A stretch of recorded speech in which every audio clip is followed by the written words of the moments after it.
আর প্রিয় দর্শক, আমি আপনাদের সামনে একটা ঘটনা নিয়ে আসলাম। ঘটনাটা হচ্ছে, আমাদের জীবন চলার পথে বাসে হোক ট্রেনে হোক একটা হিজলা নামক সম্প্রদায় আছে।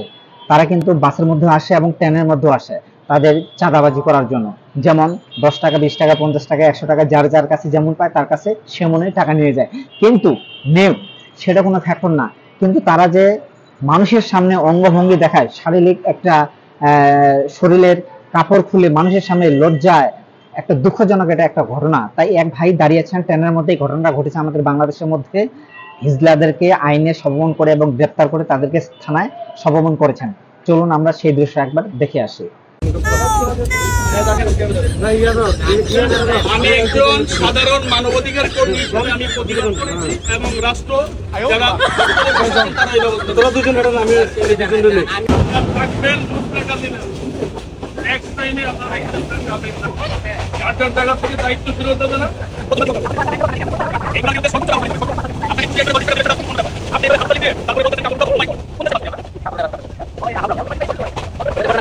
এমন ব্যবস্থা করে ঠিক আছে, এটা ঠিক কিনা আমি কথা জানতে চাই। আপনারা যেটা করেন এটা কি ঠিক না? এক কথা বলুন, রাইট কথা না, আমি বলছি আপনারা যেটা করেন এটা কি সঠিক না?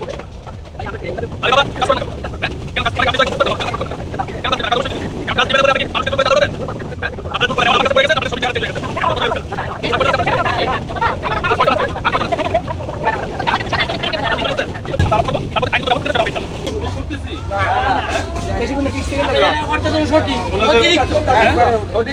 অতিরিক্ত 2-3টা গেলে উঠে আলাম এবং খুব খারাপ ব্যবহার করে। আচ্ছা, আমার চোখের সামনে যেটা করছে খুব খারাপ ব্যবহার করছে।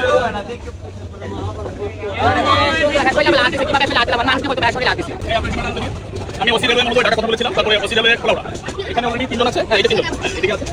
ট্রেনে হিজরা তৃতীয় লিঙ্গ সম্প্রদায় ওটা সম্পূর্ণ নিষেধ এবং তারা বলতে পারবে আপনারা খুশি হয়ে 150 টাকা দিচ্ছি, কিন্তু তারা যেভাবে জোর করে এবার টাকা নেয় এটা আমাদের সামনে।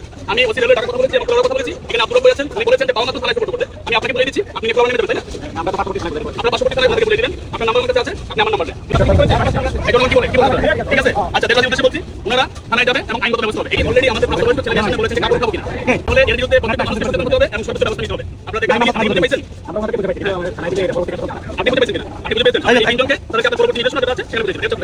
এই জন্য আমি প্রথমে বাংলাদেশ পুলিশের প্রতি কথা করছি যে বাংলাদেশ পুলিশ সবসময় সাধারণ মানুষের কল্যাণে কাজ করে যাচ্ছে। আজকে একটি প্রতিষ্ঠান স্থাপন করেছেন, এখানে তিনজন যারা আছে তাদের বিরুদ্ধে স্পষ্ট নির্দেশনা আছে যে ট্রেনে উঠা যাবে না, মানুষকে হ্যারাস করা যাবে না, কিন্তু তারা করেছে।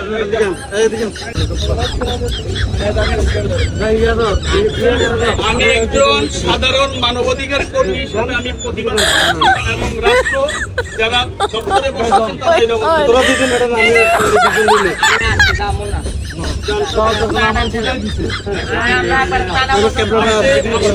আমাকে একটা কল দিবেন, এখানে রাখেন, এইখানে আমি